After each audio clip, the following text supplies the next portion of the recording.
সঁচা প্ৰেম কাক কয় জানেনে?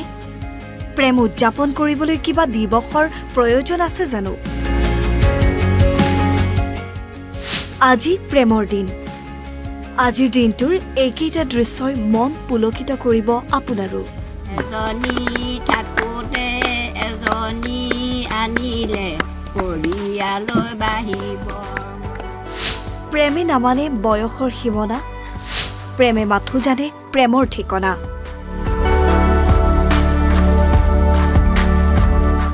60 বছৰীয়া যুগ্ম জীৱন পাৰ কৰাৰ পিছতো এইগৰাকী ককাৰ আইতালৈ বুলি মৰম চাওক। নাই কোনো কৃত্ৰিমতা, কেৱল আছে পাৰাপাৰহীন ভালপোৱা। 94 বছৰীয়া ককা জয়ানন্দ শইকীয়া আৰু 80 বছৰীয়া আইতা দিনেশ্বৰী শইকীয়াৰ প্ৰেম কাহিনী। খুমটাইৰ অকাল মোৱাৰ এই ককা আইতাৰ প্ৰেমে আপ্লুত কৰিব আপোনাকো। আজি প্ৰেমৰ দিৱসত আইতাৰ খোপাত ককাই গুজি দিছে ৰঙা ৰক্তজবা। যি নাতি বোৱাৰীৰ সৈতে সুখৰ সংসাৰ গঢ়ি দিন কটাইছে ককা আইতাই। তাহানিৰ ভালপোৱা মৰমৰ কথা কৈ ককা আইতাই সোঁৱৰিলে তেওঁলোকৰ বিয়াৰ দিনৰ স্মৃতি। 60 বছৰ। 60 বছৰ কাজিয়া পেচাল হৈ থাকে নাই, কাজিয়া পেচাল নাই। তেনেকেই চলিব আৰু তেনেকে আৰু য'ত এটকা পায় আৰু তেনেকে আৰু খৰচ বৰচ কৰি আৰু ল'ৰা ছোৱালীও কেইবাটাও খুৱাই বুৱাই ডাঙৰ দীঘল কৰি 2-4 সিহঁতক পঢ়ুৱালো যেন তেনে পঢ়ুৱাই আৰু সেই তেনেকে চলিলো আৰু কাজিয়া পেচাল নাই আৰু। তেতিয়াতো দৰা ছোৱালী চোৱা চুৰি নিয়ম নাই, দিয়া থোৱা একো নিয়ম নাই। তাৰপৰা সেইদিনা নেদেখিলে ওলাই নাহিলো লাজত। তাৰপিছত আৰু পিছদিনা লেট্ৰিন নাই নহয়, তেতিয়া দিনত বাহনী লেট্ৰিন কৰিবলৈ গৈছে। তেতিয়া মনতে ভাবিলো দৰাটো বা কেনেকুৱা চাওঁ দৰাটো, খিৰিকিয়েদি চাইছিলো। সেইটোৱেহে আৰু মন কৈছো বিয়াই হ'ল আৰু। আমাৰ দিনত নাযাওঁ নথওঁ সেইবোৰ ক'বলৈ মেলিবলৈ নাই নহয়। আমাৰ দেউতাহঁতে নুশুনে নহয় সেইবোৰ কথা। আমাৰ দিনত বিয়াখন ডাঙৰ মানুহে বহিব দিলে আমি দুটিয়াই খুৰাটো ওপৰলৈ কৰি বহোঁ।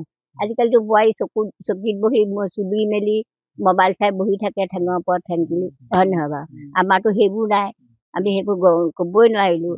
এতিয়া আমাৰ দিনটোৰ লগত এইবোৰ আজিকালি তুলনা কৰিব নোৱাৰে, আমি সিহঁতক আকোঁহাও ধৰিব নোৱাৰোঁ। এতিয়া ৰাতিপুৱা বোৱাৰী আছে, বোৱাৰীও খাবলৈ বোলে দিয়ে, ময়ো চাহ অকণ দি গৰমাই গা চা ধোৱাটো দিওঁ, চাহ অকণ দিওঁ খাবলৈ।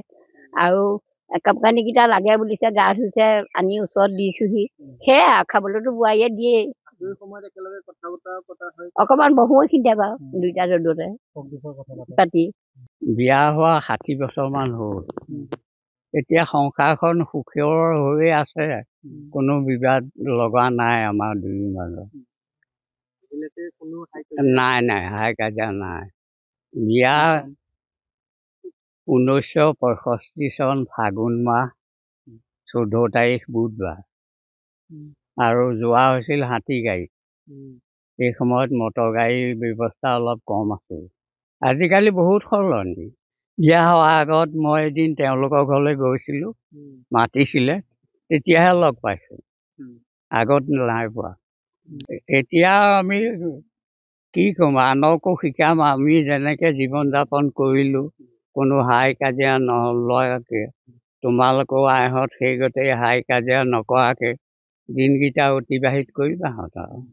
তেতিয়া প্ৰশ্ন কৰিছে যে এজোপা গছৰ গছ তাৰ 12টা ডাল, ডালে প্ৰতি 7 খিলা পাত, কোনটো ডালৰ কোনটো পাতৰ তলেদি নি তুমি আজি কাৰ ঘৰলৈ যোৱা, সেইটো প্ৰশ্ন কৰিছে। উত্তৰ যে এজোপা গছ এবছৰ, 12টা ডাল 12 মাহ, 7 খিলা পাত 7 দিন।